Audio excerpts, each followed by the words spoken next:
Avant de courber la tête pour prier, j'aimerais lire dans la parole de Dieu. J'aime toujours lire sa parole. En effet, mes paroles failliront. Ce sont celles d'un homme, mais sa parole à lui ne peut pas faillir. Et pour vous qui suivez dans vos Bibles et tout, lisons dans Matthieu, chapitre 14, ce soir, en commençant au verset 22. Aussitôt après, il oblige les disciples à monter dans la barque et à passer avant lui de l'autre côté, pendant qu'il renverrait la foule. Quand il l'eut renvoyé, il monta sur la montagne pour prier à l'écart. Et comme le soir était venu, il était là seul. La barque, déjà au milieu de la mer, était battue par les flots, car le vent était contraire.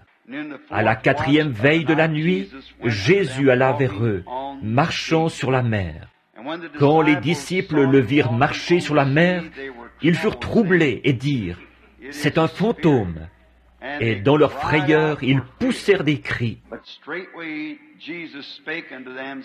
Jésus leur dit aussitôt, « Rassurez-vous, c'est moi, n'ayez pas peur. » Courbons maintenant la tête pour prier. Pendant que nous avons la tête et le cœur inclinés devant Dieu, y a-t-il dans le bâtiment ce soir un besoin que vous aimeriez faire connaître à Dieu en levant la main pour qu'on pense à vous dans la prière? Que le Seigneur porte son regard sur vous, qu'il soit miséricordieux envers nous. Notre Père Céleste, nous entrons maintenant dans ta présence, par le moyen du Seigneur Jésus et en son nom. En effet, nous avons l'assurance bénie de savoir qu'il nous a promis que si nous demandions quoi que ce soit en son nom, tu nous l'accorderais. Nous en sommes très reconnaissants. Les mots ne sauraient exprimer ce que nous ressentons à ce sujet et l'assurance que nous avons que tu nous écoutes en ce moment même. Tu as vu les mains, Seigneur. Tu connais leurs besoins. Tu es le Dieu omniscient, omnipotent, infini. Et nous savons que tu connais le cœur des gens. Tu connaissais nos pensées. Avant même que nous ayons été créés, tu connaissais d'avance chacune de nos pensées, car tu es infini. Et nous prions, Seigneur, en cette heure, alors que nous plaçons nos désirs devant toi, regarde du haut des cieux, Seigneur, prends nos demandes dans ton propre cœur, Seigneur, et exauce-nous selon la richesse de ta gloire. Donne-nous le désir de notre cœur, car nous sommes confiants qu'il s'agit de ta volonté divine, et nous savons que tu prends plaisir à exécuter ta volonté. Donne-nous un grand déversement de ta présence, ce soir encore, Seigneur. Guéris les malades, sauve les perdus, relève ceux qui sont morts par leurs péchés et leurs offenses, et fais-les entrer dans une nouvelle vie ce soir. Puissions-nous voir Jésus. Nous le demandons en son nom. Amen. Vous pouvez vous asseoir.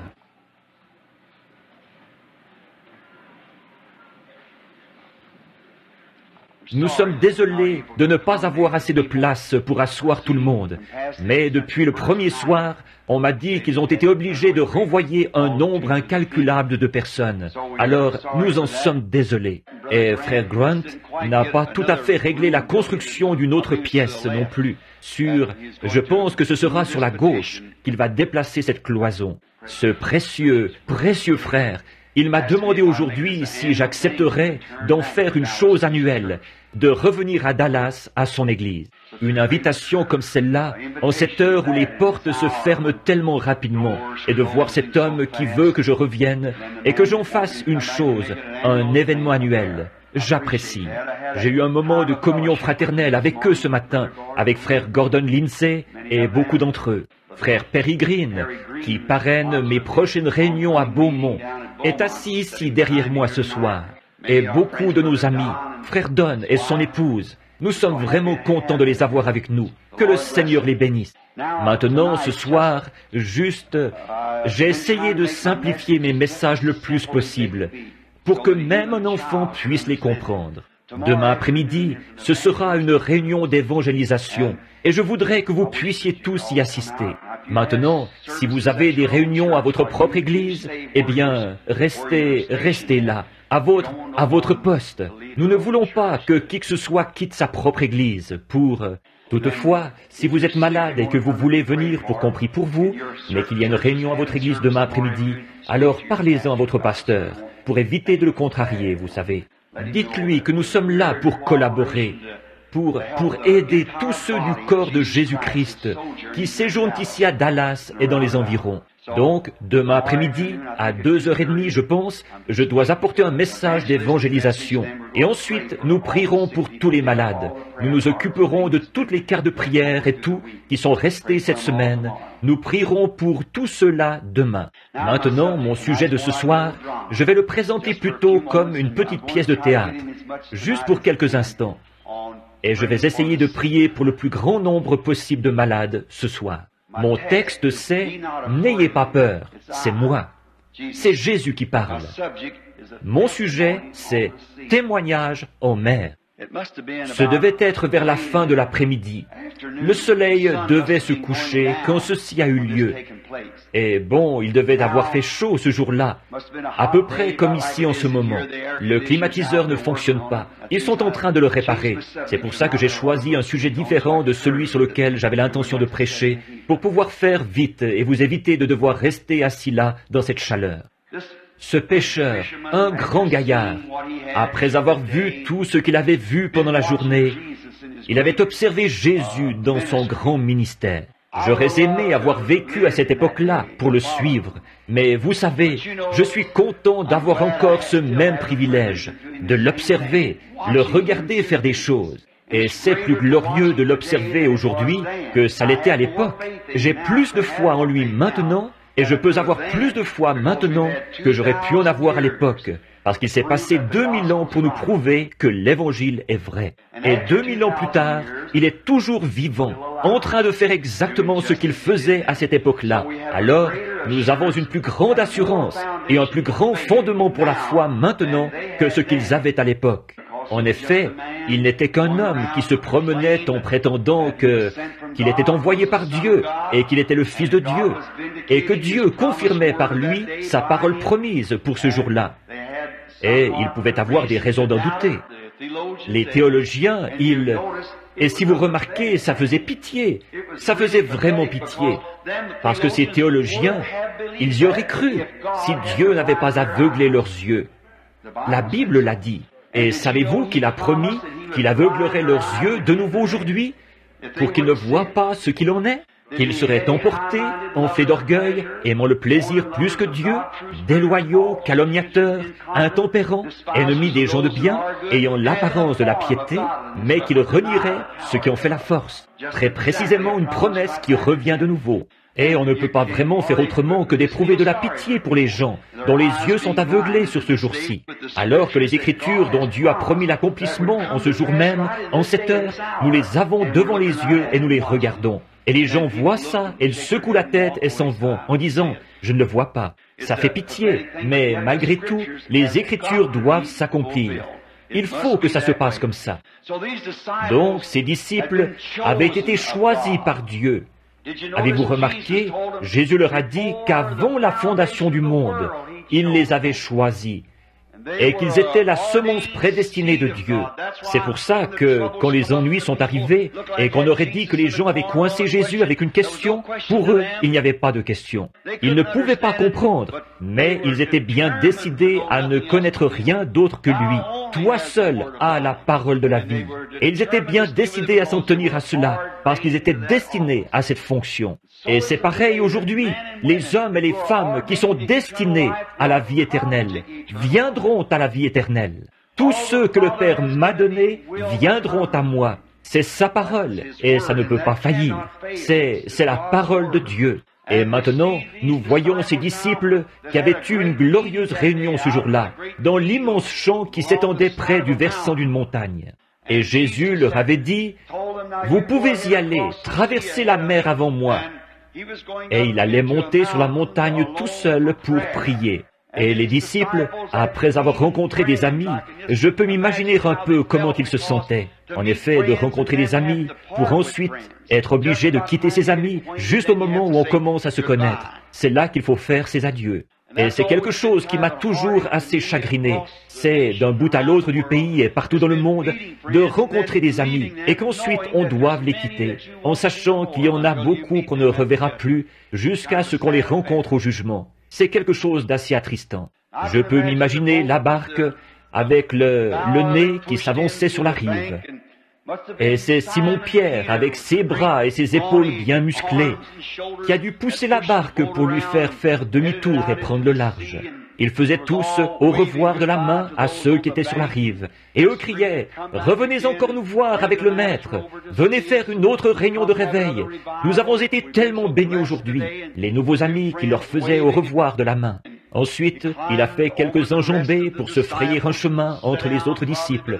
Et il s'est probablement assis à côté de son frère André, et ils ont empoigné les rames. Les barques de cette époque-là étaient propulsées soit par le vent, soit par des rames qu'ils tiraient. Alors, ils s'assoyaient peut-être 2 par barque, 2 sur un côté, et ou plutôt 2 par siège, avec peut-être 6 ou 8 telets.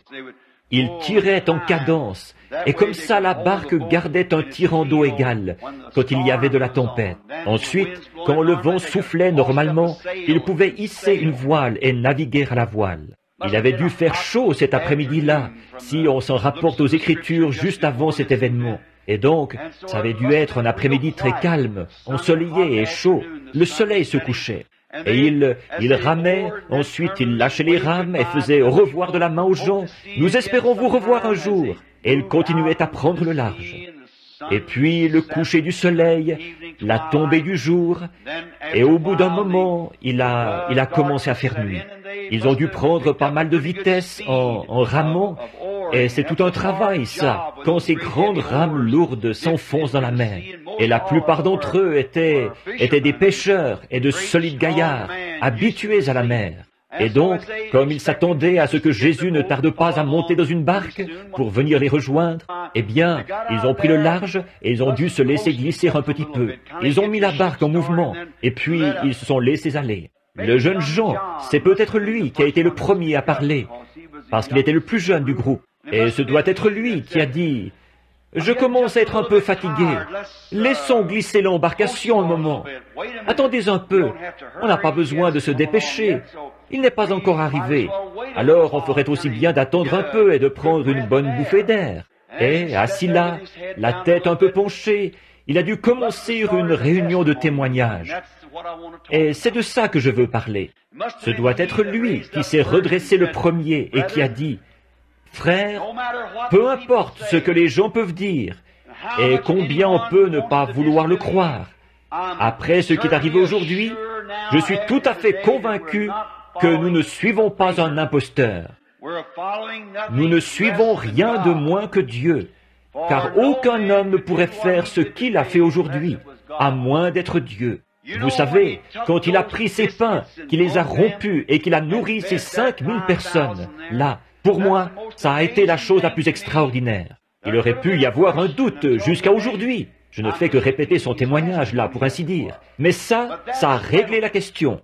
Il a dit, « Je me souviens, il y a des années, je vivais tout près du Jourdain. Et je me souviens encore, quand j'étais un petit garçon, que ma jolie maman juive me prenait dans ses bras l'après-midi, qu'elle m'assoyait sur ses genoux et qu'elle me berçait sur la véranda quand les coquelicots étaient en fleurs le long des rives du Jourdain. Et elle regardait du côté du désert, de ce désert que notre peuple avait traversé. Elle avait l'habitude de me raconter des histoires de la Bible. L'une des plus glorieuses histoires dont je me souvienne, c'est celle de la femme sunamite. Quand son petit garçon était mort et que le prophète a ressuscité ce petit garçon d'entre les morts. C'était une histoire passionnante.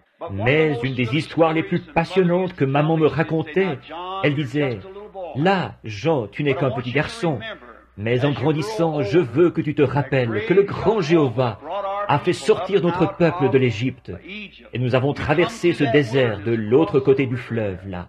Et tous, pendant 40 ans, ils ont fait route dans le désert.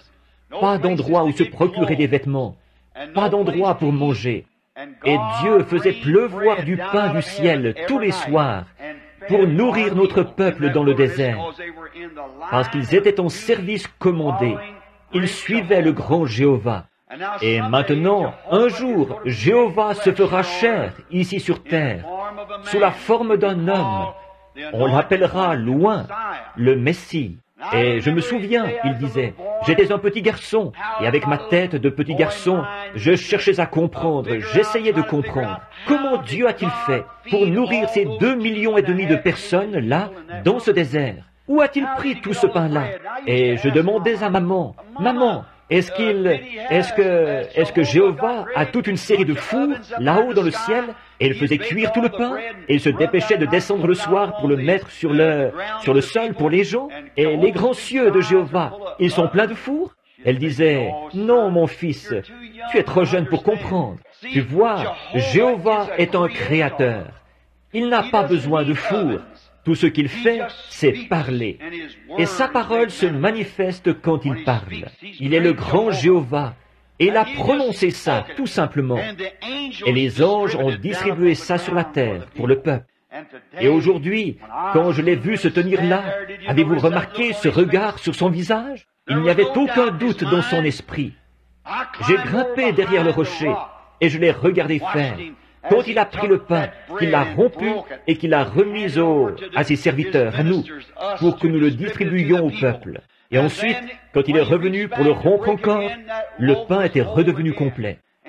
Et il l'a fait des centaines de fois, jusqu'à ce que tout le monde soit rassasié. Et on en a ramassé des paniers pleins. Je sais que ça ne pouvait être rien de moins que Jéhovah, parce qu'il a agi comme Jéhovah l'avait fait. Il n'y a que Jéhovah qui peut créer. Et je sais que cet homme-là n'est pas un imposteur. Il n'y a qu'un créateur, et c'est Jéhovah. Et maintenant, de toutes les choses que j'ai vues, celle-là m'a convaincu. Je veux que vous sachiez maintenant que mon cœur est pleinement abandonné. Et je crois pleinement qu'il n'est pas seulement un prophète. Il est un prophète, mais il est plus qu'un prophète. Il n'est rien de moins que Jéhovah Dieu, habitant au milieu de nous, parce qu'il a créé du pain et qu'il a eu les agissements de Jéhovah. Ce n'est pas étonnant qu'il ait pu dire, « Si je ne fais pas les œuvres de mon Père, alors ne me croyez pas. Mais si je fais les œuvres de mon Père et que vous ne pouvez pas me croire, croyez aux œuvres, parce que ce sont elles qui rendent témoignage de moi et qui montrent qui je suis. » Il me semble que les gens auraient pu voir ça facilement. Jean était convaincu qu'il était le Messie, celui dont Ésaïe avait dit, « Un fils nous est né. On l'appellera conseiller, prince de la paix, Dieu puissant, Père éternel. » Jean était convaincu à cause de ce qu'il avait vu. Le jeune homme donnait son témoignage. À peu près à ce moment-là, Simon-Pierre a dit, « Hé, une petite minute là, si c'est une réunion de témoignage qu'on va faire, j'aimerais dire mon mot. » Vous savez, j'étais très sceptique face à tout ça. Quand mon frère André, il avait assisté aux réunions de réveil de Jean, le prophète qui avait témoigné de ce que le Messie allait venir et que ce serait lui qui le présenterait. Et j'étais un peu sceptique face à ce qu'André me disait, parce que je n'avais entendu de toutes sortes, des histoires de Messie et tout le reste. Mais vous, les frères, vous vous souvenez tous de mon vieux père. Il s'appelait Jonas. Et vous vous souvenez de lui, c'était un croyant très ferme. Je me rappelle encore, maman et papa, et nous tous, la pêche, c'était notre gagne-pain. Et quand on n'attrapait pas de poisson, on avait besoin de pain. Alors on se mettait à genoux et on priait Dieu. Donne-nous une bonne pêche aujourd'hui, ô Dieu, et qu'on puisse vendre notre poisson pour payer nos dettes et avoir de quoi manger. Et on partait en mer, dans la tempête, et on bravait ces tempêtes. Et papa, je revois encore ses cheveux gris qui lui descendaient dans le dos. Un jour, il s'est assis sur le bastingage de la barque et il m'a parlé. Il m'a dit, « Simon, tu es mon fils aîné. Tu sais, j'ai toujours cru, Simon, que je verrais le Messie. Notre peuple l'attend depuis l'Éden. Et nous sommes sûrs qu'il va venir, peu importe le temps que ça prendra. Il s'est passé 4000 ans, tu vas me dire. Mais je crois que le Messie viendra. Et tous les Juifs ont cru qu'ils verraient le Messie dans leur génération. J'espère le voir dans ma génération. Mais on dirait que je me fais vieux, là. Je vais devoir renoncer à la mer. Je commence à avoir mal partout. Alors, il est probable que je ne le verrai pas de mon temps. Mais toi, peut-être que oui, mon fils. Et je veux te donner une formation dans les Écritures. Fiston, avant que le Messie fasse son apparition, il y aura toutes sortes de choses qui se produiront, toutes sortes de faussetés, parce que Satan va faire ça pour détruire l'influence du vrai Messie quand il viendra. Ça s'est toujours passé comme ça, c'est encore pareil. Et ensuite, nous voyons, il a dit, je me souviens qu'il a passé son bras autour de moi et il m'a dit, Fiston, il n'y a qu'un moyen par lequel tu pourras identifier ce Messie. Il y a maintenant des centaines d'années qu'on n'a pas eu de prophète. Malachi a été notre dernier prophète. Ça fait déjà 400 ans qu'on n'a pas eu de prophète. Mais souviens-toi, Moïse nous a dit dans les Écritures que quand il viendrait, le Messie serait prophète. Quand il entrerait en scène, il nous a été enseigné à nous, les Juifs, de croire le prophète. Et le voyage du Messie sur terre, c'est une parole prononcée par Dieu qui nous a promise. Et la parole vient toujours au prophète. Et le prophète confirme cette parole. N'oublie jamais ça, fiston. Il se peut qu'il s'élève de grandes choses. Il se peut qu'il y ait de grands enthousiasmes et de grandes choses. Mais souviens-toi, le Messie sera un prophète. Parce que nous savons que Dieu ne change jamais sa façon de faire. Et il a dit que le Messie serait prophète. Alors, souviens-toi, fiston, ce sont les prophètes qui ont la parole du Seigneur. Et quand le Messie viendra, il sera prophète. C'est comme si je pouvais encore le sentir, disait Simon, passer son bras autour de moi. Et André était là, qui lavait le filet à ce moment-là. Tu t'en souviens, André? Oui, Simon, je m'en souviens. Et André, qui cherchait à me dire que ce Jean était un prophète. J'avais autre chose à faire. Je devais vendre le poisson et tout. Alors, il y a des années que papa est mort. Mais j'ai toujours gardé ça à l'esprit. Papa a dit que ce Messie serait un prophète identifié dans les Écritures. Que je ne devais pas oublier ça, parce que c'est une parole prononcée par Dieu. Et que cette parole, à tout coup, elle est toujours venue au prophète, qui l'identifiait ou manifestait ce qui avait été promis pour cet âge-là. Et alors, Simon a dit, un jour, il a dit, vous savez, André m'a demandé d'aller à une réunion. Et je suis allé à la réunion, là où cet homme, ce Jésus était. Et j'avais entendu toutes sortes de rumeurs. Avant lui, un autre Jésus avait paru, et il s'était fait passer pour quelque chose de grand. Il en avait attiré 400 à sa suite, et ils avaient tous péri et tout. Je pensais que c'en était un autre du même genre, avec beaucoup d'enthousiasme pour un réveil quelconque, ou pour une grande dénomination qu'ils allaient former. Mais un jour, je me suis mis en tête d'y aller, avec André ici, mon frère. Et je peux m'imaginer qu'à peu près à ce moment-là, la barque s'est mise à danser. Quelqu'un a commencé à crier, alors il a dit, « Assieds-toi, ne secoue pas la barque, attends une minute, reste assis tranquille. » Et il a dit, « Vous savez, quand je suis allé là-bas et que je me suis présenté devant lui la première fois, il m'a regardé droit dans les yeux et il m'a dit comment je m'appelais. Il ne m'avait jamais vu avant. Et non seulement il me connaissait, moi, mais il connaissait aussi ce saint homme qui était mon père, qui m'avait instruit dans les Écritures, et j'ai su que c'était le Messie. Pour moi, ça a tout de suite réglé la question. C'était, pour moi, la preuve était là. Ce doit être Philippe qui a dit, « Est-ce que je peux dire un mot ici ?» Là, il a dit, « Frère Nathanaël, j'espère que ceci ne te froissera pas. En effet, vous savez que nous avons étudié les rouleaux pendant des années et des années pour voir ce que le Messie serait. Mais quand je l'ai vu faire ça, je me suis dépêché d'aller chercher mon ami ici, Nathanaël. Et quand il est arrivé, Nathanaël a dit, « Je veux le raconter, je veux le raconter. » Oh, vous savez, quand Jésus a fait quelque chose pour vous, il y a quelque chose qui fait que vous ne pouvez vraiment pas rester tranquille. Il faut que vous le racontiez vous-même. Pas vrai? Si c'est quelque chose de réel, il faut que vous le disiez. Quand il m'a rempli du Saint-Esprit, je veux en parler. Je veux que quelqu'un le sache. Pas que quelqu'un d'autre le raconte. Je veux le dire moi-même. Et je peux m'imaginer Nathanaël. Il était tout emballé et il a dit, « Vous savez, j'aimerais raconter ça. » J'étais un peu sceptique, Philippe, quand tu m'en as parlé. Je t'ai demandé, est-ce qu'il peut sortir quelque chose de bon de Nazareth? Et tu m'as donné la meilleure réponse qui ait jamais été donnée à quelqu'un. Viens voir. C'est encore valide aujourd'hui, c'est exact. Ne restez pas chez vous à critiquer. Venez voir vous-même, vous voyez. J'ai dit, est-ce qu'il peut sortir quelque chose de bon de Nazareth? Tu as dit, viens voir toi-même, et tu sais ce que tu m'as dit. Et quand je me suis avancé dans sa présence, et qu'il m'a dit que j'étais un Hébreu, un Israélite, et que j'étais un homme honnête, ça, je le savais. Mais je me suis demandé, comment est-ce possible? Il avait l'apparence d'un homme ordinaire. Je m'attendais à voir le Messie descendre des corridors dorés du ciel pour se présenter directement au chef de la dénomination, ici à Jérusalem. Arrivé là en disant, « Caïphe, je suis arrivé. » Mais ils ont vu qu'il est venu de Nazareth, d'une famille pauvre, et en fait, il avait assez mauvaise réputation. Il passait pour un enfant illégitime.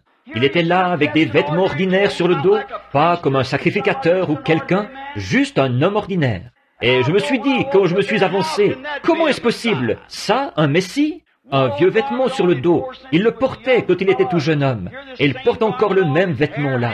Et ses cheveux qui lui descendent dans le dos. Il est comme un simple homme de la rue.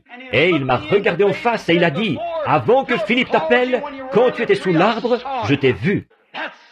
Pour moi, c'était réglé.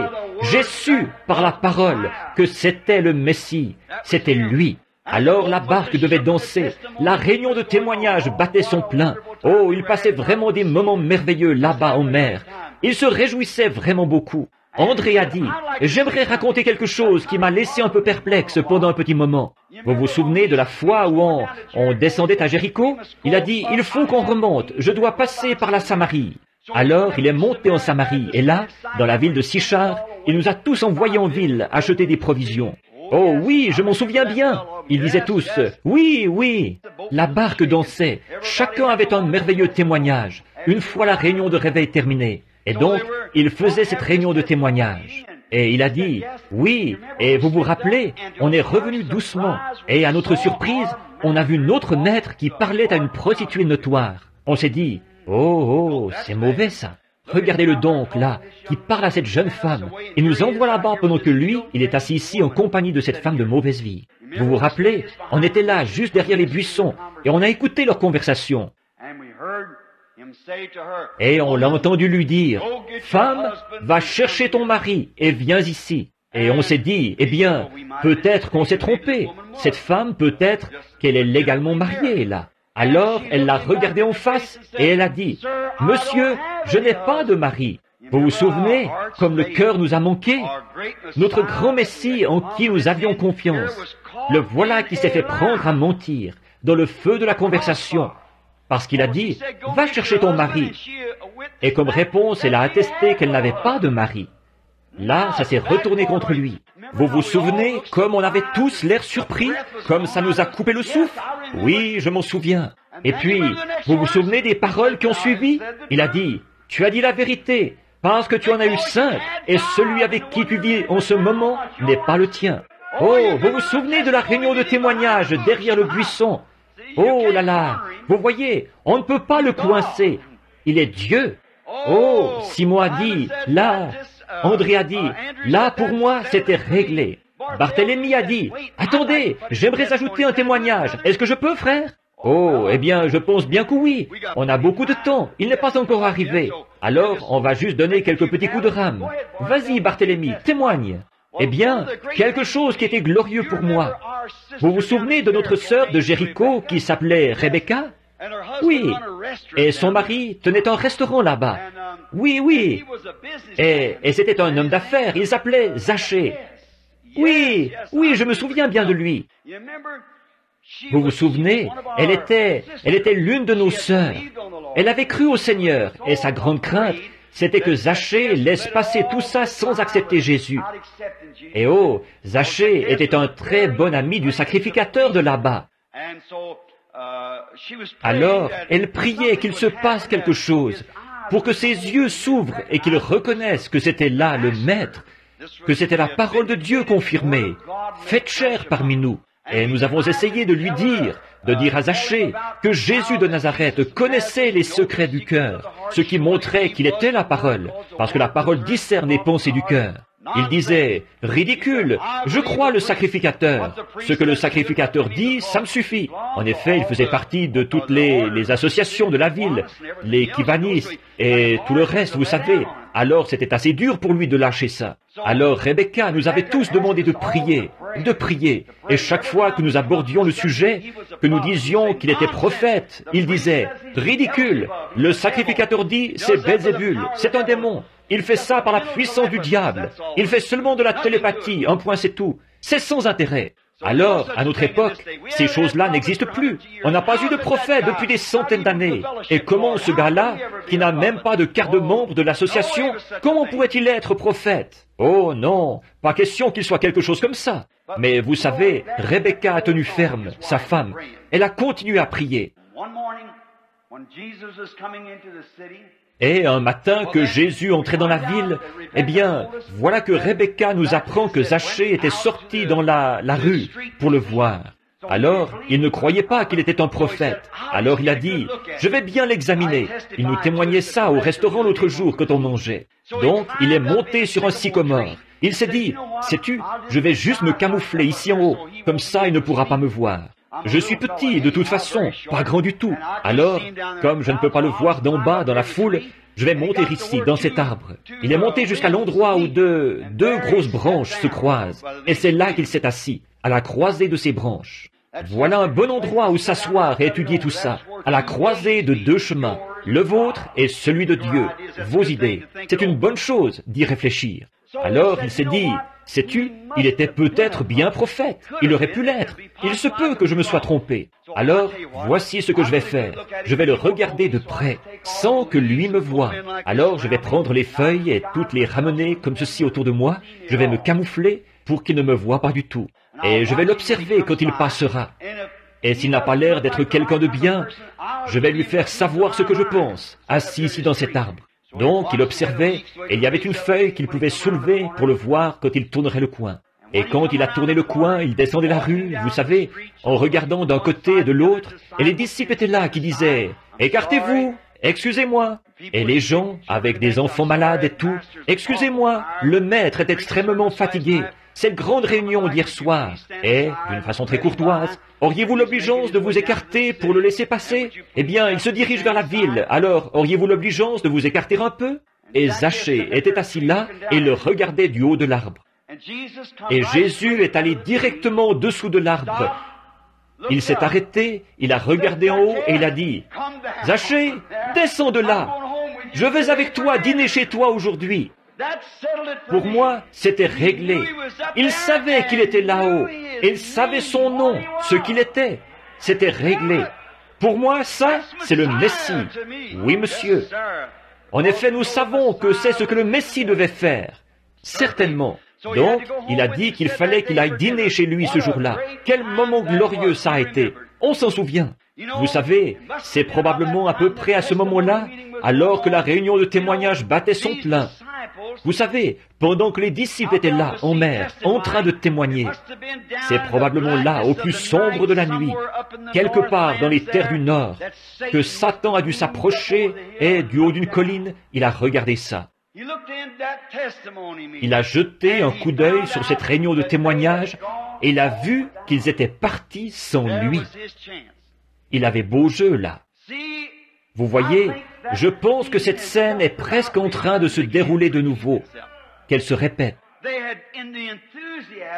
Ils étaient dans l'enthousiasme du réveil, ils étaient partis sans lui. Et je crois que c'est bien ce qui nous est arrivé aujourd'hui, là, en cette heure de confusion, et après ce grand réveil dont nous avons été témoins. Il a sillonné le monde entier. Toutes les nations ont vu les feux du réveil être suscités et brûler chez elles. De grands services de guérison, des gens qui ont reçu le Saint-Esprit par dizaines de milliers. Et dans notre enthousiasme, comme ses disciples, nous témoignons de ce qu'il a fait. Et, oh, nous l'avons vu faire ceci et nous l'avons vu faire cela. Mais je crois que comme eux, nous sommes partis sans lui. Nous nous sommes lancés dans les grandes perspectives qui nous ont été offertes par le réveil. Nous, les églises, nous nous sommes lancés dans les perspectives de faire beaucoup d'argent, de construire des plus grands bâtiments, des grands édifices de millions de dollars, des grandes écoles, des systèmes d'éducation, et de faire croître notre dénomination. Et puis, d'avoir nos programmes de communisme, l'anticommunisme. On ne parle que de ça aujourd'hui. Et voilà que Satan nous a vu faire, avec nos programmes d'anticommunisme, avec nos grands programmes dénominationnels, et avec nos 1 million de plus, et tout ça, tout ce qu'ils ont. Et nous sommes partis en laissant de côté les réunions de prière à l'ancienne mode, et le retour du baptême du Saint-Esprit, si bien que le feu a commencé à s'éteindre. Vous avez beau crier, chercher à faire avancer les gens à l'autel, et ils s'avancent comme s'ils étaient à moitié morts. Ça leur coûte terriblement de venir. Et après, quand on demande aux prédicateurs de venir prier avec eux, « Oh, pourquoi m'a-t-il demandé ça à moi ?» Et ils s'avancent, c'est tellement difficile de les faire s'avancer. Ils restent là juste quelques minutes, ils vous regardent et ils retournent s'asseoir à leur place. À mon avis, le feu s'est éteint. Il est arrivé quelque chose. Écoutez, ce dont nous avons besoin, c'est d'un réveil qui fera que les pécheurs, en voyant Christ, se repentiront, qu'ils se précipiteront à l'autel en levant les mains, en implorant miséricorde à grands cris, et que toute l'Église sera enflammée du feu de la gloire de Dieu. Enthousiasmés par la perspective de faire croître nos dénominations, nous avons construit de plus grandes écoles pour y instruire nos prédicateurs. Et nous les éloignons encore plus de Dieu qu'ils ne l'étaient au départ. On ne connaît pas Dieu par l'instruction, on ne le connaît pas par la théologie, on connaît Dieu par la foi. Vous ne pouvez pas expliquer Dieu, il dépasse l'explication. Regardez le résultat. Nous, les pentecôtistes, qui étions autrefois pentecôtistes, nos femmes se sont coupées les cheveux. Elles se maquillent. Nos hommes le permettent. Nos prédicateurs le permettent. Ils ont peur d'en parler. L'Église va les mettre à la porte s'ils le font. Oh, nous avons vraiment besoin d'un grand ménage, de la chair jusqu'au sous-sol. C'est honteux. C'est une honte. Un homme est venu me voir il n'y a pas longtemps et il m'a dit, « Frère Branham, les gens vous aiment. » Mais il a dit, « Vous êtes toujours en train de crier après eux, de crier après les femmes, parce qu'elles ont les cheveux courts et des choses comme ça. » J'ai dit, « La Bible dit que c'est une honte pour elle de les avoir courts. Elle déshonore son mari quand elle fait ça. Et c'est absolument un signe que vous avez abandonné Dieu. » Rappelez-vous, dans le cas de Samson, les cheveux longs étaient un signe de naziréat, pour montrer qu'il avait abandonné le monde pour la parole de Dieu. Et quand vous vous coupez les cheveux, vous les femmes, vous reniez votre signe de naziréat. Vous êtes allés du côté d'Hollywood au lieu de revenir à la Bible. La Bible dit qu'elle ne soit pas rasée. Vous voyez, c'est honteux, et les prédicateurs ne disent rien à ce sujet. Cet homme, il m'a dit, « Pourquoi ne laissez-vous pas les femmes tranquilles ?» Il a dit, « Elles vous considèrent comme un prophète. » J'ai dit, « Je n'ai jamais dit que j'étais prophète. » Il a dit, « C'est comme ça qu'elles vous considèrent. Enseignez-leur à recevoir des dons spirituels et à faire quelque chose. Vous devriez leur enseigner des grandes choses, des choses importantes. » J'ai dit, « Comment est-ce que je peux leur enseigner l'algèbre alors qu'elles ne veulent même pas apprendre leur ABC? Comment vivre comme il faut? Comment le faire? Oui, il faut commencer par le commencement. Année après année, je parcours le pays, et ça empire tout le temps. Il y a quelque chose qui ne va pas quelque part. Et le problème, ce n'est pas la parole. Pas étonnant qu'on n'arrive pas à faire brûler les feux du réveil. Nous avons besoin d'un grand ménage. Dieu n'agira jamais tant que nous ne reviendrons pas. Nous avons besoin d'un grand ménage. Et vous, les hommes, qui laissez votre femme faire une chose pareille, portez des shorts. Il ne s'agit pas des méthodistes, des baptistes. Il s'agit des pentecôtistes, c'est exact. L'apparence de la piété, l'âge de l'église de Laodicée, tiède. Pentecôtiste de nom, c'est tout. La Pentecôte, ce n'est pas un nom, c'est une expérience du baptême du Saint-Esprit qui nettoie les gens. Pas étonnant qu'on n'arrive pas à avoir des grands services de guérison et tout. Il y a quelque chose qui est allé de travers quelque part. C'est Satan qui nous a vus en train d'essayer de... Mais si nous en parlons, ils vont changer d'église. Souvenez-vous, on ne dorlote pas les chrétiens. Les chrétiens sont robustes. Ce sont des hommes et des femmes de Dieu qui prennent position pour Dieu, sans se soucier de ce que n'importe qui peut avoir à dire. Vous n'avez pas besoin de les supplier et de les persuader, et de les parfumer et de les dorloter tout le temps. Ça, ce sont des plantes hybrides, de serre chaude. Ça ne vaut rien du tout. Elles ne produiront jamais rien. Ça me rappelle, par exemple, ce sera bientôt le temps de nicher. J'ai remarqué des petits oiseaux aujourd'hui, là-bas, des petits moineaux qui transportaient de la paille dans leur nid. Ils ne vont pas tarder à nicher pour faire éclore leurs petits œufs. Vous savez, un petit oiseau femelle peut avoir un nid plein d'œufs. Elle va couver les œufs de ce nid, et toutes les 2 ou 3 minutes, elle les retourne. Avec ses petites pattes, elle les retourne, et elle reste là à couver. Mais si elle laisse les œufs refroidir, une fois qu'ils se sont réchauffés, ils n'écloront pas. Alors, elle s'envole juste le temps d'aller chercher une bouchée de nourriture, elle revient tout de suite les couver. Et vous savez, cette brave maman oiseau, elle pourrait rester là à couver ses œufs, et les retourner toutes les 2 minutes, et même se sacrifier et jeûner, jusqu'à ce qu'elle soit si maigre qu'elle ne puisse plus quitter le nid. Mais si alors cette maman oiseau n'a pas été en contact avec l'oiseau mâle, les œufs n'écloront pas. Peu importe quoi, combien vous les dorlotez, ils n'écloront pas. Ils vont rester dans le nid et pourrir là. Et c'est le moment ou jamais pour la Pentecôte de s'unir avec le compagnon Jésus-Christ. En effet, tout ce qu'on est en train de produire, c'est un nid plein d'œufs pourris. Renions la foi, en train d'entrer dans le concile œcuménique et appeler ça quelque chose de grand de s'asseoir près du pape et dire que c'est spirituel. Mais qu'est-ce que vous avez, les pentecôtistes? Vous ne savez donc pas que la Bible a annoncé ces choses? Et on pousse des grands cris parce que les méthodistes et les baptistes se joignent à nous et toutes les autres choses du genre. Vous ne vous rendez donc pas compte que quand la Vierge endormie est venue acheter de l'huile, c'était à l'heure même où l'époux est arrivé? Et elles n'ont pas reçu l'huile. Vous savez, l'enlèvement se passera si secrètement, et le départ, un de ces jours, que vous n'en aurez même pas connaissance. Ce sera terminé, et vous vous demanderez ce qui s'est passé. C'est comme quand Jean est venu sur terre, et ils ont dit, mais la Bible dit qu'Élie doit venir premièrement. Il a dit, il est déjà venu, et vous n'en avez pas eu connaissance. Il en sera de même un jour, ils diront, je pensais que ceci devait se produire avant la période de la tribulation. Je pensais que l'enlèvement devait avoir lieu. Ces mots pourraient revenir, il est déjà passé, et vous n'en avez pas eu connaissance. Oui, il est peut-être plus tard que vous pensez. Oh, réveille-toi, Église! Je fais mieux de m'arrêter. Je ne suis pas venu ici pour la doctrine, mais j'ai pensé vous passer ça simplement comme plat d'accompagnement. Souvenez-vous, frères, Satan a vu tous ces grands programmes, une église qui essaie de surpasser l'autre, une dénomination qui essaie de surpasser l'autre, en éliminant tout l'illettrisme.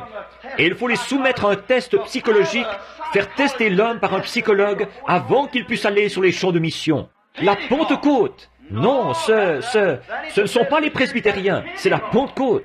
Un certain groupe de pentecôtistes, un groupe important, exige des missionnaires qu'ils subissent un test psychiatrique avant de pouvoir partir pour le champ de travail.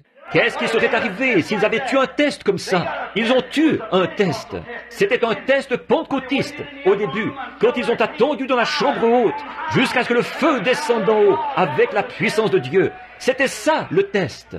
Pas une espèce de psychologue mondain, à moitié ivre, qui est là à essayer de créer un peu d'agitation dans votre esprit, ou quelque chose, pour dire, vous êtes complètement détraqué. Alors que c'en est absolument la preuve. Un homme qui est extrêmement spirituel et nerveux, il doit être dans cet état-là pour y parvenir. Alors voilà, vous voyez, et tout ce qu'ils font, c'est de gâcher ce que Dieu essaie d'accomplir depuis des années. Et les voilà qui sont là, avec leurs programmes et leurs grands. Ils sont tout emballés quand ils voient beaucoup de monde rassemblé. Ils se disent, si je pouvais en faire tous des assemblées, si je pouvais en faire tous des unitaires, si je pouvais en faire tous des méthodistes. Les méthodistes cherchent à en faire tous des méthodistes. Les baptistes cherchent à en faire tous des baptistes. Les pentecôtistes, tous des pentecôtistes. Oh, vous ne pouvez rien y faire. Dieu les a prédestinés depuis la fondation du monde. Nous devons prêcher l'Évangile, c'est tout. Mais avec nos grands programmes, on est parti sans apporter le feu avec nous. On est parti avec un feu qu'on s'est fabriqué nous-mêmes. Un feu maison, comme on dit. Et notre communisme, maintenant nous avons tellement peur. Le communisme s'est installé. qu'est-ce qui va se passer? Mais vous savez, ce qu'il y a de plus grave, ce n'est pas le communisme. Je vous le dis tout de suite, je n'ai pas peur du communisme. Mais ce qui me fait peur, c'est que vous, les pentecôtistes, vous allez vous faire embarquer par le concile œcuménique. Voilà ce qu'il y a. Ça va former la marque de la bête, et vous serez forcés d'y entrer. Comme vous êtes une organisation, vous devrez soit entrer, soit sortir. Voilà ce qu'il y a, et n'importe quelle personne qui a du bon sens, qui est spirituelle, le sait. Nous avons besoin d'un autre témoignage en mer. C'est ce que nous voyons maintenant. Et nos pentecôtistes qui gobent tout ça, l'hameçon, la ligne et le plomb, comme ce sera glorieux. Alors que vous, méthodistes, presbytériens, luthériens, Église de Christ et pentecôtistes, vous devrez renier votre grande doctrine apostolique pour en faire partie. Ils devront faire pareil. Vous n'aurez pas un mot à dire là-dedans. C'est tout en train de se cimenter avec Rome, très précisément ce qui a été démontré. L'Écriture l'a dit. Qu'est-ce qui ne va pas chez les prédicateurs qui laissent les choses en arriver à ce point-là sans avertir les gens? Dieu les en rendra responsables.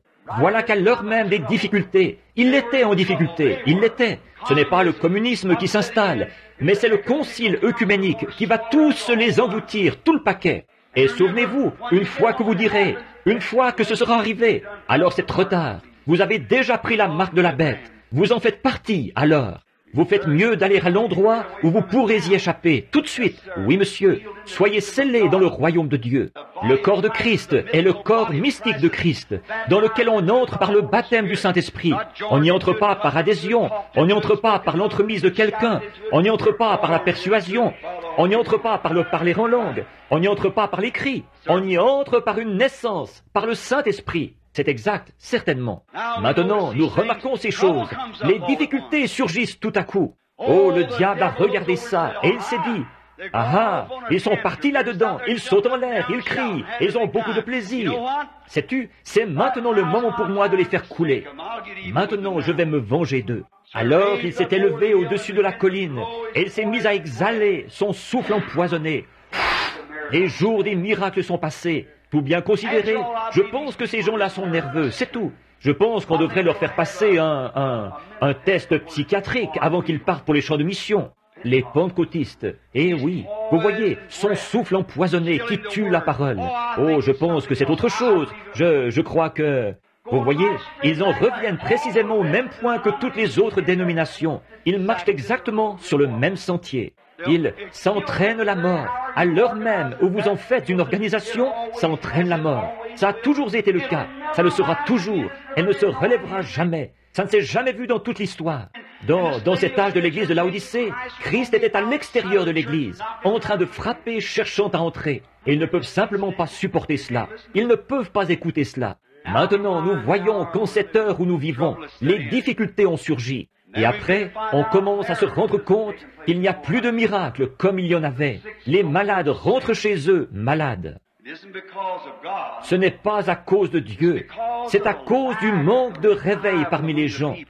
Il n'y a pas de réveil. Ils s'assoient et ils écoutent. Ils rentrent chez eux en disant, « Eh bien, j'ai trouvé ça assez bien, oui. » Vous voyez, il n'y a pas ce zèle, il n'y a pas ce quelque chose qui devrait être là chez les gens. Je me rappelle, il y a 15 ans, ici en Arkansas, quand j'avais une petite réunion là-bas, à Jonesboro, et qu'environ 40 000 personnes ont essayé d'y assister, de venir à la réunion, dans une ville d'environ 15 000 habitants. Et ils se couchaient sous des camions servant au transport du coton et tout le reste. Et ils protégeaient leurs enfants malades sous des feuilles de papier, rien que pour pouvoir entrer. Ils s'assoyaient à leur place et ne bougeaient pas de là jour et nuit. Ils envoyaient leurs bien-aimés chercher un hamburger et une bouteille de boisson gazeuse. Et ils restaient là jour après jour après jour. Leur cœur brûlait. Ils étaient remplis d'ardeur. À la moindre petite chose que Dieu faisait, ils étaient tout enflammés. Et des centaines de gens sont entrés. Il est encore le même Dieu ce soir qu'il était il y a 15 ans. Il est encore le même Dieu ce soir qu'il était quand il a créé les cieux et la terre. Mais qu'est-ce qu'il y a? On s'est tous laissés gagner par l'enthousiasme de vouloir développer nos organisations. On a voulu bâtir ceci et construire ceci et faire quelque chose de grandiose et de brillant pour rivaliser avec les Jones, avec les méthodistes, avec les baptistes, avec les presbytériens. Vous n'êtes pas des leurs. Non, pas du tout. Ce sont des gens des dénominations. C'est bien, je n'ai rien contre eux. Il y a beaucoup de bons chrétiens parmi eux. Mais vous ne devriez pas vous affilier à ces groupes incrédules. Des gens qui renient ceux qui ont fait la force. Vous ne devez pas vous ranger de leur côté. Vous savez le problème, c'est que vous essayez de faire entrer Hollywood dans l'Église. Ce que vous devriez essayer de faire, c'est de faire sortir Hollywood de l'Église. Voyez, vous essayez d'embellir votre bâtiment, vous essayez de faire croître votre dénomination, tout ça pour attirer l'attention des gens. Nous ne pouvons pas aller de leur côté, nous devons les faire venir de notre côté à nous. Toutes ces choses qui brillent, souvenez-vous, Hollywood scintille de mondanité, alors que l'Évangile rayonne dans l'humilité. Il y a toute une différence entre briller et rayonner. L'Évangile rayonne dans l'humilité, la douceur, la modestie, la puissance. Par contre, Hollywood brille, tout le monde pousse des hurrahs et des grands cris et se met de la partie. Voyez, nous n'avons pas besoin de ça. Nous voulons mener une vie de lumière. Il a dit, vous êtes le sel de la terre. Si le sel a perdu sa saveur, c'est-à-dire sa force par l'Évangile. Quelque chose devrait être en action dans nos églises, si bien que les méthodistes, les baptistes, les presbytériens et tous les autres auront soif de venir. Nous devrions être tellement salés. Le sel produit une soif. Il crée une soif. Le sel, c'est la saveur s'il entre en contact. Il faut qu'il y ait contact. Et nous voyons nos grands élans d'essayer de rivaliser avec les méthodistes et les baptistes, avec de grands bâtiments et de grands édifices, et des gens bien instruits, et de plus grandes écoles, et de plus gros collèges, et toutes sortes de choses semblables. On est parti dans un élan, et là, les difficultés ont surgi. Et la pensée spirituelle regarde autour et dit, « Hé, une petite minute là, est-ce que nous allons tous être forcés de nous joindre au concile œcuménique? Est-ce que notre groupe tout entier va aller là-dedans? C'est sûr que vous y allez. C'est exact. Regardez bien et vous verrez que c'est bien le cas. La Bible a dit que vous iriez, exactement, et que Christ serait à l'extérieur. La lune s'est obscurcie avant l'arrivée du pape, le premier qui soit jamais allé à Rome. L'autre soir, pour vous montrer un signe dans les cieux, sans que ce soit prévu, elle l'a fait. Comme le Seigneur fait des choses en ce jour, c'est merveilleux. Donc, en cette grande heure de ténèbres, quand ils étaient là-bas, le vent s'est levé. Il n'y avait plus aucun espoir de survie. Maintenant, qu'est-ce que vous allez faire si votre dénomination se joint au concile œcuménique? Qu'est-ce qui va arriver alors à toutes nos grandes choses qu'on a construites sur cette terre, une fois le dernier espoir envolé? Mais vous savez, comme ils allaient se mettre à crier et qu'il n'y avait plus d'espoir, ils ne pouvaient pas être sauvés. Alors, tout à coup, ils l'ont vu venir, marchant sur l'eau. À l'heure des ténèbres, il est arrivé. Savez-vous une chose? Quand il les a quittés, il savait que ça arriverait. Alors il est monté sur la plus haute colline qu'il y avait dans le pays. Plus vous montez haut, plus vous pouvez voir loin. Et il est monté là-haut pour pouvoir les observer, vous savez. Et il savait que ceci allait arriver. Il a prédit que ce jour-ci viendrait. Ce qui arriva du temps de Sodome arrivera de même à la venue du Fils de l'homme, quand le Fils de l'homme sera révélé. Alors le Fils doit être révélé. Cette génération méchante et adultère demandera un signe. Elle recevra un signe. Elle le rejettera, comme ils l'ont fait à l'époque, mais ce sera le signe de la résurrection. Il est toujours vivant, faisant la même chose qu'autrefois. Nous voyons qu'en cette grande heure où les disciples étaient tous dans la détresse, il est monté là-haut pour pouvoir les observer. Il était assis là-haut sur la colline, il les observait. Et là, cette fois-ci, il n'est pas monté sur une montagne, mais il est monté du tombeau. Il est monté dans les airs, plus haut que la lune, les étoiles, tellement haut, il est monté tellement haut qu'il doit regarder en bas pour voir le ciel. Et c'est là qu'il est assis, dans les lieux très hauts. Maintenant, il a l'œil sur le passereau, et je sais qu'il veille sur nous. Il veille. Et en ce moment même, en cette heure de ténèbres, alors que les églises ont toutes adopté de grands programmes, elles ont ce programme-ci et ce programme-là. Elles sont toutes programmées comme les autres églises, les dénominations. Et qu'est-ce qui s'est passé à l'heure des ténèbres, alors que ceux qui sont vraiment remplis de l'Esprit se demandent, qu'est-ce qui va se passer? Regardez mes enfants. L'homme dit, regardez ma femme, regardez ceci. Et il termine la réunion de prière du dimanche, ou plutôt du mercredi soir, de bonne heure, pour pouvoir aller regarder Nous aimons ceci, ou quelque chose comme ça à la télévision. Ils aiment le monde plus que Dieu. Ils agissent comme eux. J'ai dit à une dame l'autre jour, elle portait une robe vraiment serrée. J'ai dit, sœur, cette robe est trop serrée. Ça peut avoir l'air drôle que je vous dise ça, mais elle l'est. Vous êtes chrétienne. vous pourriez être une pierre d'achoppement. Elle a dit, eh bien, frère Branham, savez-vous une chose? Elle a dit, c'est la seule sorte qui se fait. J'ai dit, on vend encore du tissu et il y a des machines à coudre. Il n'y a pas d'excuse. Oui. Écoutez, je vais vous dire quelque chose, ma chère amie. Je ne rouspète pas après vous, pas du tout. J'essaye de vous empêcher d'aller dans les tourments. Tant que cet esprit-là sera en vous, vous allez le faire. C'est exact. Vous devez en sortir par une naissance. Maintenant, vous pouvez en faire ce que vous voulez de cette réflexion. Mais je vais vous dire quelque chose, vous voyez, ce qu'est votre cœur, là aussi est votre trésor. Je vais vous dire, vous pouvez être aussi pur qu'un lys face à votre mari. Et vous, jeune fille, vous pouvez être aussi pur qu'un lys face à votre petit ami. Mais un jour, vous aurez à répondre devant Dieu d'avoir commis adultère. Vous êtes coupable quand vous vous habillez comme ça. Jésus a dit, quiconque regarde une femme pour la convoiter a déjà commis un adultère avec elle dans son cœur. Et quand cet homme, ce pécheur, aura à répondre de vous avoir regardé, d'avoir commis adultère, qui lui en aura fourni l'occasion? Pensez-y, vous, femmes pentecôtistes, vous devriez avoir honte. Voyez, vous devriez avoir honte. Si je vous dis ça, c'est parce que je vous aime. L'amour est correctif. On est parti dans une grande crise d'habillement. C'est exactement comme la mode, comme le monde. Il a dit, n'aimez pas le monde, ni les choses du monde. Si vous les aimez, l'amour de Dieu n'est même pas en vous. Peu importe combien vous pouvez parler en langue, sauter en l'air, danser, de se couper les cheveux, de porter des robes comme ça. Vous les hommes, vous le permettez. Vos propres fruits vous montrent où vous en êtes. C'est tout à fait vrai. Ce n'est pas étonnant qu'on soit dans une telle confusion avec les vents du communisme, les vents du formalisme dans les églises, les vents de l'organisation œcuménique. C'est un temps d'union, un temps de syndicalisation. Les syndicats organisent les travailleurs en syndicats. Ils se disputent là-dessus. Les nations, avec les Nations Unies, elles s'unissent. Les églises s'unissent ensemble. Qu'est-ce que tout ça montre? Ça montre que Christ et l'épouse sont sur le point de s'unir. Voilà ce que ça indique. Toutes les ombres de ces choses montrent que le positif approche. Regardez bien maintenant, alors que nous terminons, parce que mon temps est presque écoulé. Et maintenant, remarquez, en cette heure décisive, où il n'y avait plus aucun espoir de survie, ils ont vu venir quelqu'un qui marchait sur l'eau, qui venait vers eux.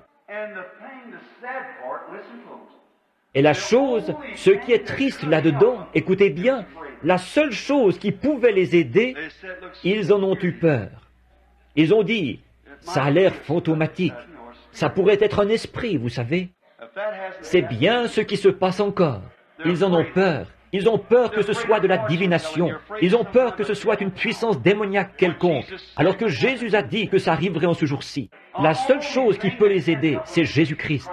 Pas une autre dénomination. Pas qu'ils s'unissent tous ensemble. Ça va seulement rendre les choses pires que jamais. La seule chose qui peut vous aider, c'est Jésus-Christ.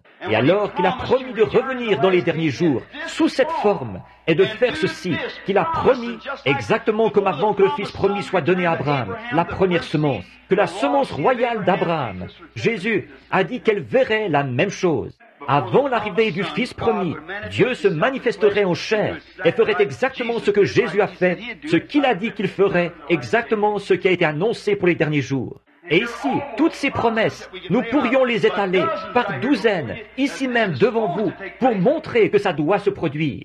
Et les églises qui devraient recevoir cela à bras ouverts, ça me fait un peu peur. Ça ne fait pas partie de notre groupe, vous voyez? Et ils en ont peur. La seule chose qui peut les amener à Christ, c'est Christ lui-même. Et ils ont peur que ce soit quelque chose de redoutable. Oh, je ne sais pas. Il peut y avoir des esprits là-dessous, vous voyez. J'ai des doutes à ce sujet. Ils ont peur de la seule chose qui peut les aider. Et, en cette heure sombre de la détresse, cette église élue, ce groupe qui était assis là, ils avaient peur que ce soit un fantôme. Ils ne voulaient rien avoir à faire avec ça. C'est alors que s'est fait entendre cette douce voix. N'ayez pas peur, c'est moi. Il est la parole, n'est-ce pas? Il ne change jamais, il reste la parole. Maintenant, ce soir, n'entendez-vous pas la parole qui dit « Il est le même hier, aujourd'hui et pour toujours. N'ayez pas peur, c'est moi. » Courbons la tête.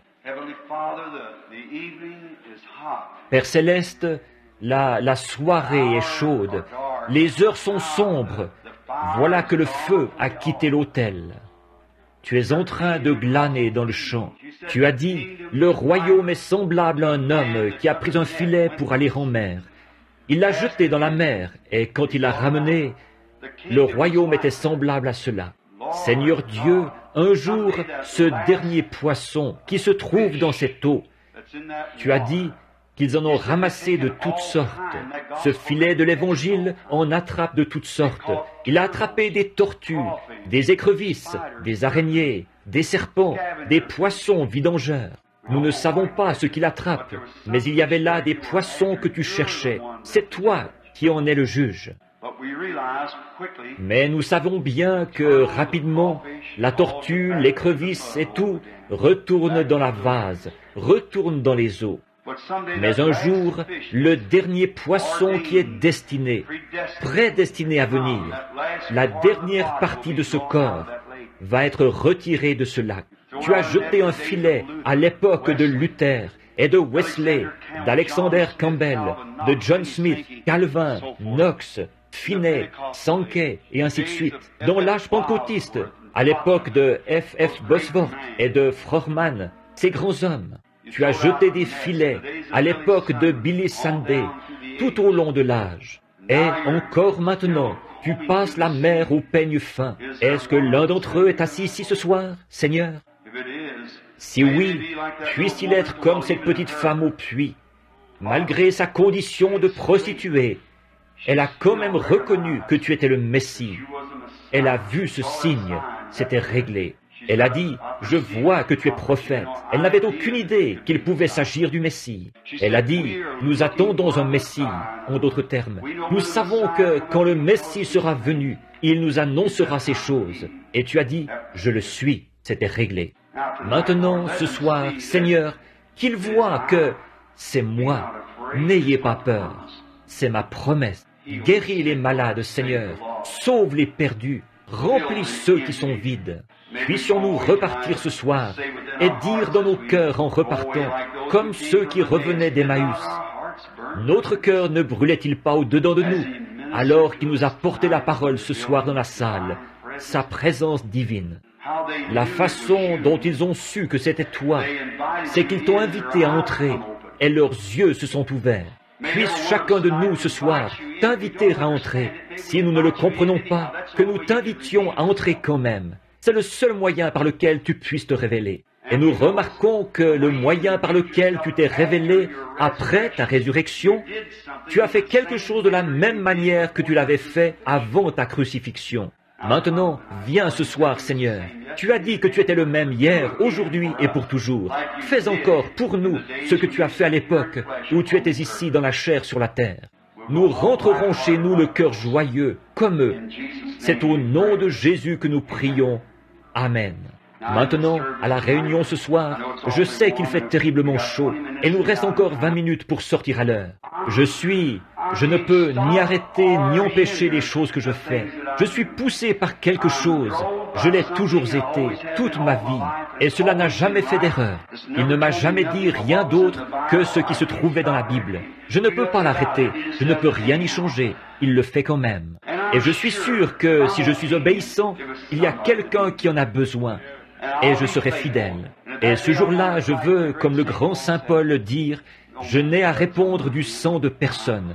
Oh non, je veux dire la vérité. Ce n'est pas que je vous aime. Si vous aviez un petit garçon, maintenant pensez-y, madame, vous que j'ai réprimandé tout à l'heure, vous les sœurs avec les cheveux coupés et tout. Si vous aviez un petit garçon qui était assis dans la rue et que vous disiez « Junior, mon chéri, tu ferais mieux de rentrer, mon chéri. Ça se pourrait, je ne sais pas, ils vont probablement te contourner avec leur voiture. » Vous n'aimez pas cet enfant, c'est exact. Vous allez sortir dehors et lui administrer une bonne correction ou le faire rentrer de force. C'est exact. Vous l'aimez. C'est comme ça qu'est l'Évangile. Dieu vous aime. Et ceux qu'il aime, il les châtie et les reprend.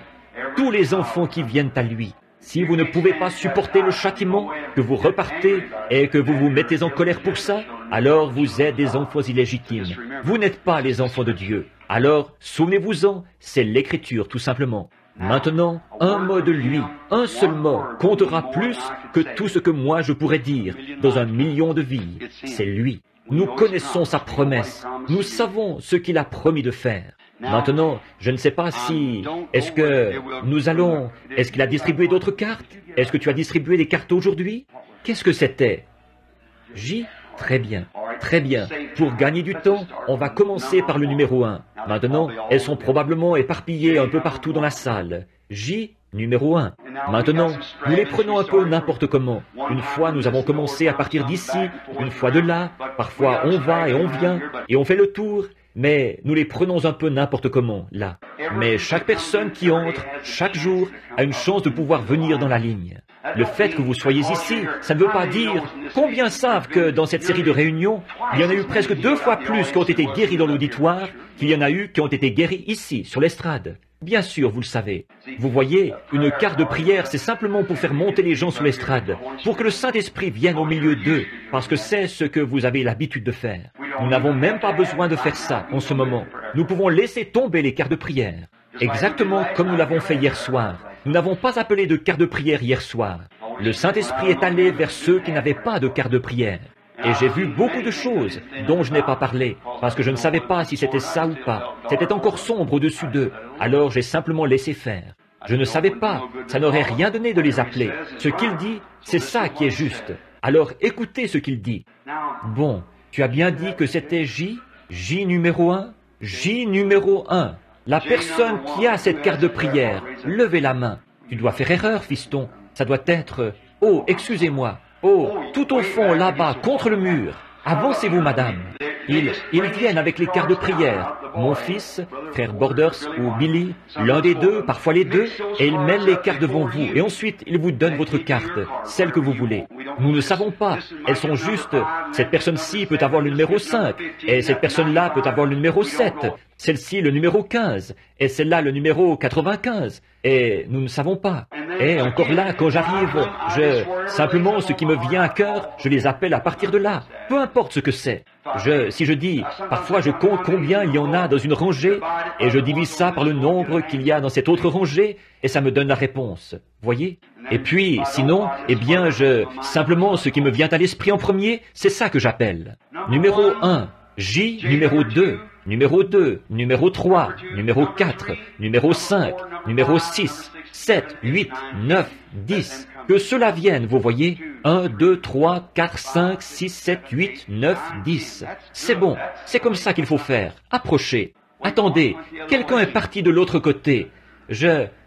1, 2, 3, 4, 5, 6, 7, 8, 9. C'est ça, bon, voilà. Le voilà, 10. Très bien. 11, 12, 13, 14, 15. Ça fait 5 de plus. 1, 2, 3, 4, 5. Bon, c'est bon. 16, 17, 18, 19, 20. 1, 2, 3, 4. J'en vois seulement 4.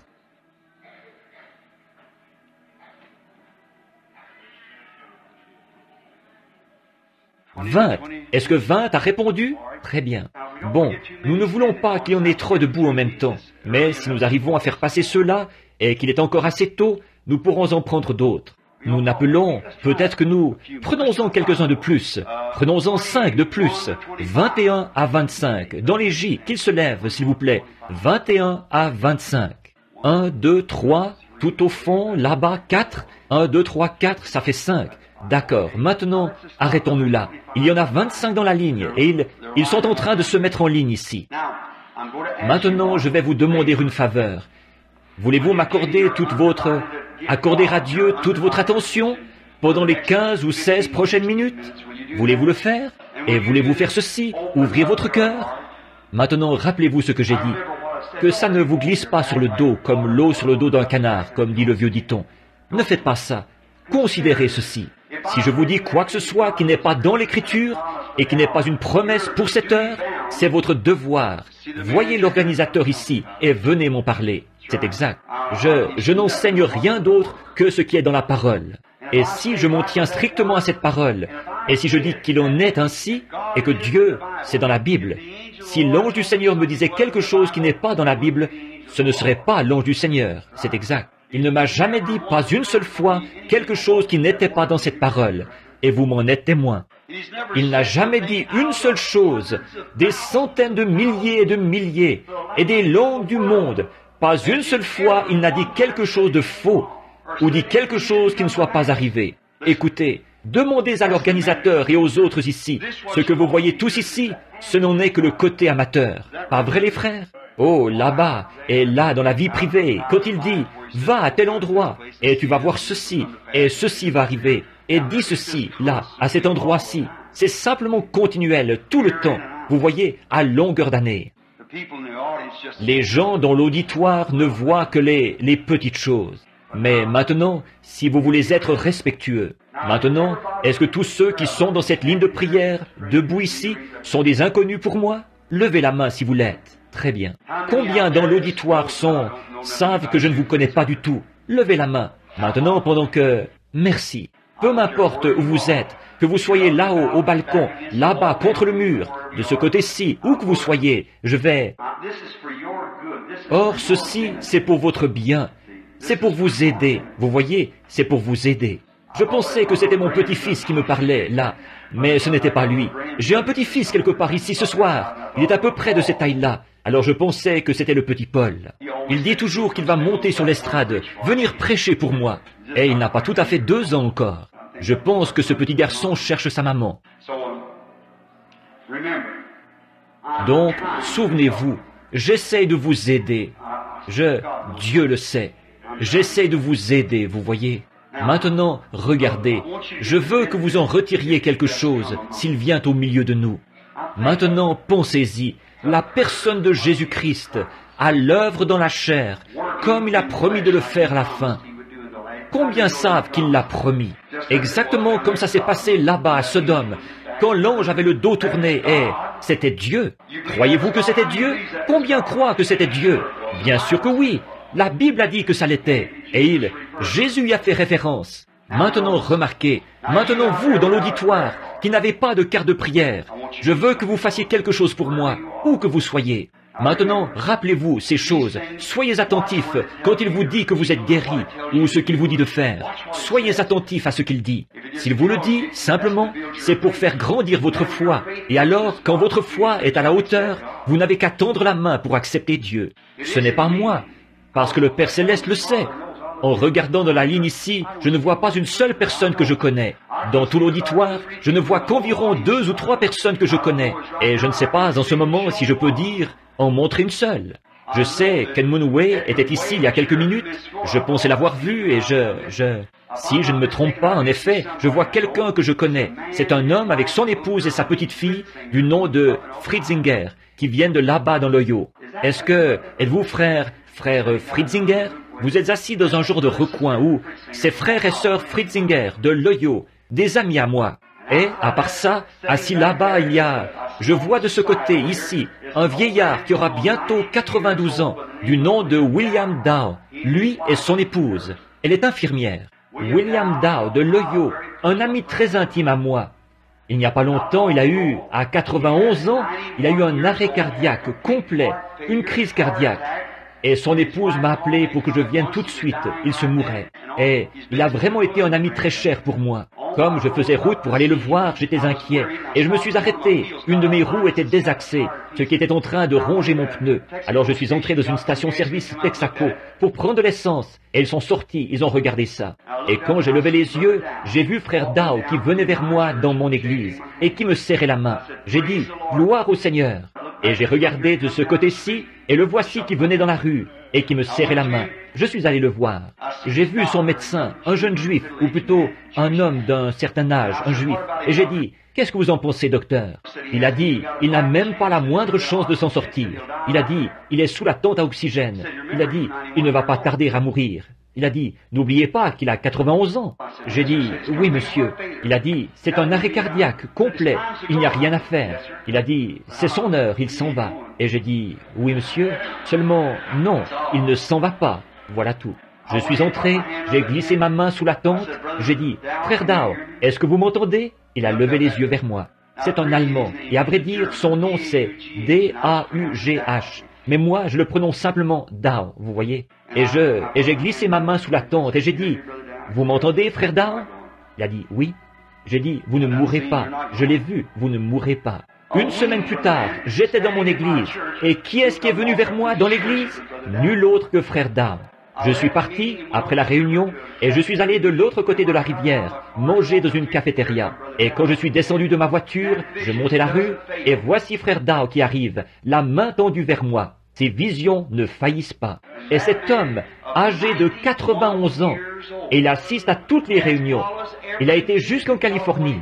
Voulez-vous simplement lever la main, frère Dow, là où vous êtes assis, pour que les gens puissent voir un vrai soldat, là, ici. Il est assis juste ici, vous voyez, 91 ans, et il assiste à toutes les réunions. Quand je suis au tabernacle, il fait tous les jours des centaines de milles en voiture. Il vient m'écouter apporter une petite prédication, et ensuite il repart. Dieu! Vers le soir, la lumière paraîtra. J'ai dit, l'autre jour je lui parlais, et j'ai dit, qu'est-ce que je peux faire pour vous, frère Dow? Je ne demande qu'une chose, frère Branham. Quand il viendra, je veux partir avec lui. J'ai dit, ne vous en faites pas. Ça, c'est assuré, certainement. Bon, et cet homme est venu, il s'est fait baptiser. Oh, il est venu et il a reçu le baptême du Saint-Esprit et tout. Simplement un merveilleux serviteur de Christ. Maintenant, je vais demander à tout le monde d'être très respectueux. Regardez de ce côté-ci et priez. Maintenant, combien d'enseignants ici savent qu'il est, maintenant même, le souverain sacrificateur qui peut compatir à nos infirmités? Eh bien, s'il est le même hier, aujourd'hui et pour toujours, et le même souverain sacrificateur, alors il agira de la même façon. Seulement son corps est sur le trône de Dieu. Combien savent ça? Le corps de Jésus est sur le trône de Dieu. Mais il se sert de notre corps pour se manifester, exactement comme il a promis de le faire. Les œuvres que je fais, vous les ferez aussi. Je vais vous demander de rester assis tranquille. Soyez respectueux, veillez, priez. Maintenant, Père Céleste, j'ai fait de mon mieux pour être aussi respectueux que possible à ce sujet. Maintenant, un seul mot de toi, maintenant, Seigneur. Et alors, puisse la petite voix tranquille descendre dans cet auditoire et dire, c'est moi, n'ayez pas peur. Accorde-le, Père. Et je m'en remets à toi avec le message qui a été prêché ce soir, avec ta parole, pour que tu la confirmes. Tu n'es pas obligé de le faire, mais tu le feras, ou tu le fais parce que tu l'as promis. Je te prie de l'accorder au nom de Jésus. Amen. Que tout le monde soit très respectueux, vraiment très respectueux. Bonjour. Maintenant, je vais vous donner des passages de l'Écriture au fur et à mesure. Si le Seigneur le fait, je ne sais pas. Mais, et de prêcher comme je l'ai fait, vous voyez, c'est un certain genre d'onction. Et maintenant, c'est un autre genre d'onction. Celle-là, c'en est une qui vous bénit. Celle-ci, rien qu'une chose, et vous êtes presque sans vie. Cette dame se tient ici. Je ne l'ai jamais vue de ma vie. Sommes-nous des inconnus? Je crois que vous avez dit tout à l'heure que je ne vous connaissais pas. Dieu vous connaît. Il me connaît.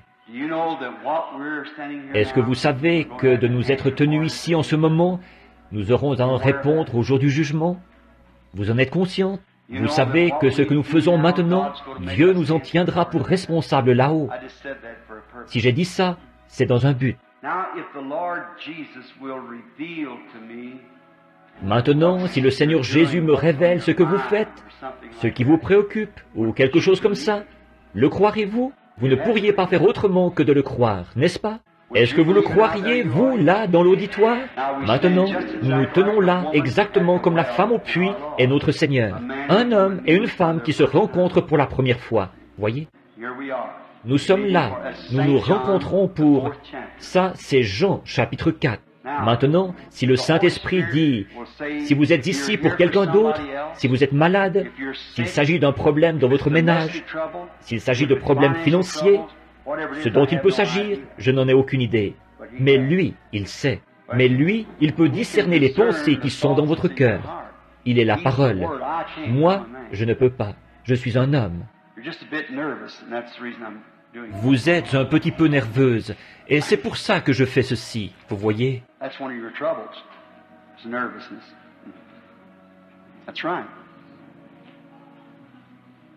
C'est un de vos problèmes, la nervosité. C'est exact. Et vous avez du diabète aussi. C'est une autre chose qui ne va pas chez vous. C'est exact. Des complications. Il y a vraiment beaucoup de choses qui ne vont pas. Pas vrai? Si c'est vrai, levez la main. Voyez? Croyez-vous qu'il va vous guérir? Vous le croyez? Eh bien, votre nervosité, c'est dû à votre âge. Vous voyez? Mais maintenant, vous allez être débarrassé de tout ça. Et je crois que par la foi, nous allons nous rendre au calvaire pour recevoir une transfusion de sang. Maintenant, c'est exactement ce qu'il avait fait. Il a dit à la femme au puits quel était son problème. Le sien, c'était qu'elle avait trop de mari. Le vôtre, c'était quoi? La nervosité, je pense. Et 2 ou 3 autres choses qui n'allaient pas. C'est vrai, n'est-ce pas? C'est la même chose. Maintenant, quand il est venu vers Simon, il lui a dit qui il était. Croyez-vous que Dieu peut me dire votre nom? Est-ce que ça vous donnerait plus de foi? Oui? Madame Strong, Stout, est-ce que vous croiriez? Allez, croyez-vous. C'est terminé. Amen. Venez, croyez-vous? Je suis un inconnu pour vous aussi. Je ne vous connais pas. Dieu, lui, vous connaît. Croyez-vous qu'il peut me révéler ce qui ne va pas chez vous? Et s'il le fait, alors que le Seigneur Dieu soit béni. Est-ce vrai? Maintenant, vous n'avez pas de raison de vous inquiéter. Vous voyez, c'est lui, ce que vous ressentez là. Très bien. Vous aussi, vous souffrez de nervosité mentale. Un rien, et vous êtes toute chavirée. Et vous souffrez d'un problème de vésicule. Votre foie ne fonctionne pas bien, et vous êtes anémique. C'est exact. Vous avez quelque chose. Il y a un homme qui apparaît sans cesse devant moi ici. Croyez-vous que Dieu peut vous guérir? Guérir votre mari aussi? Lui redonner la santé? Pensez-vous que ces maux d'estomac vont s'en aller et qu'il ira bien? C'est de ça qu'il souffre. Allez lui imposer les mains, dites-le lui, et ça partira. Je suis un inconnu pour vous. Le Seigneur Jésus nous connaît tous les deux, n'est-ce pas? Croyez-vous que Dieu peut vous guérir?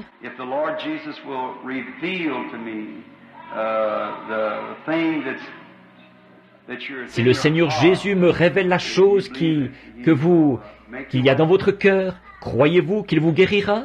Vous avez eu des ennuis, vous avez un problème de vésicule biliaire, ça c'est une chose. Et autre chose, cela a produit de l'ulcération dans votre vésicule, mais c'est ce que votre médecin a dit. Maintenant, une autre chose, c'est qu'ils veulent opérer ça. C'est tout à fait exact. C'est vrai, n'est-ce pas? Maintenant, croyez-vous qu'il peut vous éviter ça? Pensez-vous que vous avez la foi en lui? Maintenant, vous savez que ce n'est pas moi qui fais ça. Croyez-vous? Très bien. Allez, et qu'il vous soit fait selon votre foi. Nous sommes des inconnus l'un pour l'autre, j'imagine. Le Seigneur Dieu nous connaît tous les deux. Croyez-vous qu'il est capable de me révéler les choses qui pourraient vous aider? Vous croyez qu'il le fera? Je dis, absolument sûr. C'est très bien. C'est très beau, ça. Maintenant, il y a beaucoup de choses qui ne vont pas chez vous. Tant de complications et tout. Et une espèce de tout dont vous n'arrivez pas à vous débarrasser. Et vous êtes très nerveuse. Et c'est exact. Et puis, vous avez un fardeau sur votre cœur. Et ce fardeau, c'est pour quelqu'un, pour votre fils. Il a un problème, des problèmes de ménage. Lui et son épouse, ils sont toujours en train de se disputer. Et ils n'arrêtent pas de... Et vous avez un fardeau à cause de ça. C'est exact. Maintenant, croyez de tout votre cœur. Et tout cela se réglera et disparaîtra. Croyez maintenant. Que le Seigneur vous bénisse. Bonjour, monsieur. Je suis un inconnu pour vous, et vous êtes un inconnu pour moi. Et ça commence... Avec les visions, là, je vois, on dirait qu'il y a comme de la lumière dans tout le bâtiment. C'est comme si un genre de tourbillon se promenait, voyez? Mais croyez-vous que le Seigneur Jésus peut me révéler la raison pour laquelle vous vous tenez là? Vous croyez qu'il le ferait? Je le crois aussi. Si je vous parle, c'est pour contacter votre esprit. Exactement. C'est pour ça que je le fais. Vous voyez, comme je ne vous connais pas, il faut forcément que ce soit autre chose que moi qui agisse. Je dois m'ôter du chemin, d'une façon tellement complète que ce soit lui qui agisse, lui-même. Vous comprenez? Maintenant, une chose, c'est que vous souffrez d'une nervosité extrême, et cette nervosité dure depuis pas mal de temps. C'est exact. Et à cause de cette nervosité, vous faites aussi de l'hypertension artérielle, et vous avez eu une attaque. C'est ça. Dites donc, ou bien vous avez déjà été prédicateur, ou bien vous êtes prédicateur. Donc, vous êtes prédicateur. Je vous voyais vous tenir en chair. Alors, ayez foi en Dieu, et cette nervosité s'en ira. Tous les prédicateurs ont cela. Vous vous en tirerez. Retournez à votre chair, obéissez à Dieu, et restez fidèles à cette parole, Jésus-Christ. Croyez-vous que votre mal de dos est parti quand vous étiez assis sur votre chaise? Le croyez-vous? Bon, très bien. Alors, continuez simplement à avancer en disant « Merci Seigneur ».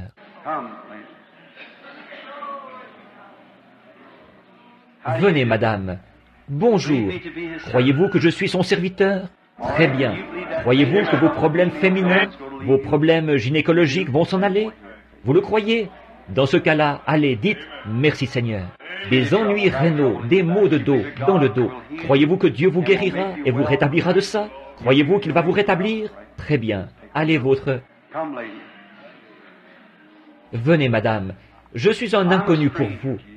Si je ne vous disais rien du tout, est-ce que vous croiriez que la présence de Dieu est ici pour guérir les malades? Vous le croiriez? Eh bien, dans ce cas-là, vos maux d'estomac... Bon, je vous l'ai dit, vous voyez, c'est parti. Je vous l'ai dit, vous voyez. Bonjour, monsieur. Dieu habite dans le cœur. Et votre cœur a fait des siennes dernièrement, gravement. Croyez-vous qu'il le guérira? Continuez votre chemin et croyez-le. Que Dieu vous bénisse. Croyez-le, il le guérira. Vous souffrez de nervosité. C'est ce qui a causé votre problème à l'estomac. Un ulcère à l'estomac. Il vous fait mal après avoir mangé. Croyez-vous que c'est complètement parti maintenant? Allez prendre quelque chose à manger. Vous avez pas mal de difficultés à vous lever. Vous avez tellement mal au dos. Vous n'aurez plus mal si vous le croyez. Le croirez-vous? Très bien. Continuez votre chemin et que le Seigneur Jésus vous rétablisse complètement. Pourquoi êtes-vous si nerveux? Continuez simplement votre chemin en disant « Je ne serai plus nerveux » et vous ne le serez plus. Allez et croyez. Très bien, monsieur. Venez, madame. Maintenant, une femme éthiopienne et un homme blanc. Quelque chose de tout à fait semblable à ce qui s'est passé ce jour-là avec Jésus. Il y avait de la ségrégation, comme il y en a déjà eu dans le Sud, mais on n'en a plus maintenant. Jésus leur a fait savoir que tous les peuples faisaient partie du peuple de Dieu. Il n'y avait aucune différence, vous voyez, qu'elle soit juive ou samaritaine. Maintenant, si Dieu ne vous vient pas en aide, très bientôt cette arthrite vous rendra infirme.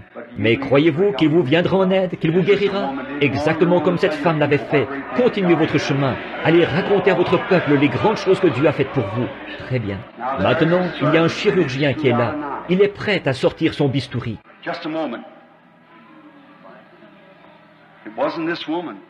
Un instant. Ce n'était pas cette femme-ci. Un instant maintenant. Que tout le monde soit respectueux là. C'est Satan qui a essayé de faire quelque chose.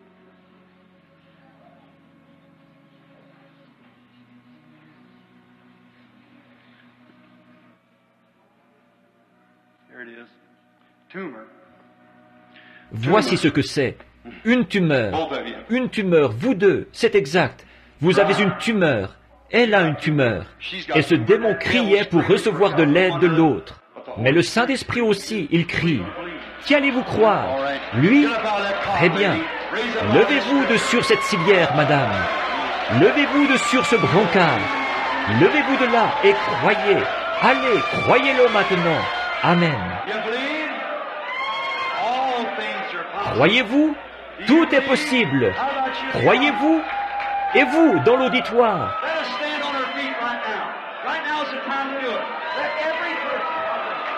Levons-nous tout de suite.